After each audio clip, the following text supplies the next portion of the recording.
بسم اللہ الرحمن الرحیم۔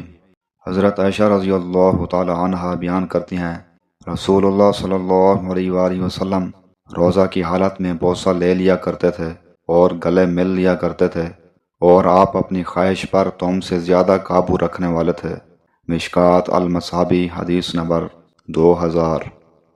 حضرت عائشہ رضی اللہ عنہا بیان کرتی ہیں، رسول اللہ صلی اللہ علیہ وآلہ وسلم کو رمضان میں کبھی جماع کی وجہ سے حالت جنابت میں صبح ہو جاتی تو آپ غسل کرتے اور پھر روزہ رکھتے۔ مشکات المصابی حدیث نمبر 2001۔ حضرت ابن عباس رضی اللہ عنہ بیان کرتے ہیں کہ نبی صلی اللہ علیہ وآلہ وسلم نے احرام اور روزہ کی حالت میں پچھنے لگوائے۔ مشکات المصابی حدیث نمبر 2002۔ حضرت ابو ہریرہ رضی اللہ عنہ بیان کرتے ہیں، رسول اللہ صلی اللہ علیہ وآلہ وسلم نے فرمایا، جو شخص بھول جائے کہ وہ روزے سے ہے اور وہ کھا لے یا پی لے تو اپنا روزہ پورا کرے، کیونکہ اسے تو اللہ نے کھلایا اور پلایا ہے۔ مشکات المصابی حدیث نمبر 2003۔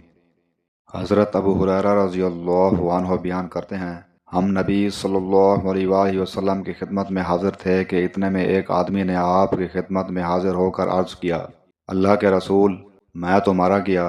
آپ صلی اللہ علیہ وآلہ وسلم نے فرمایا، تمہیں کیا ہوا؟ اس نے عرض کیا، میں روزے کی حالت میں اپنی اہلیہ سے جماع کر بیٹھا ہوں۔ رسول اللہ صلی اللہ علیہ وآلہ وسلم نے فرمایا، کیا تمہارے پاس کوئی غلام ہے جسے تو آزاد کر دے؟ اور اس نے عرض کیا، نہیں۔ آپ صلی اللہ علیہ وآلہ وسلم نے فرمایا، کیا تم لگاتار 2 ماہ روزے رکھ سکتے ہو؟ اس نے عرض کیا، نہیں۔ آپ صلی اللہ علیہ وآلہ وسلم نے فرمایا، کیا تم 60 مسکینوں کو کھانا کھلا سکتے ہو؟ اس نے عرض کیا، نہیں۔ آپ صلی اللہ علیہ وآلہ وسلم نے فرمایا، بیٹھ جاؤ۔ پس نبی صلی اللہ علیہ وآلہ وسلم نے توقف فرمایا۔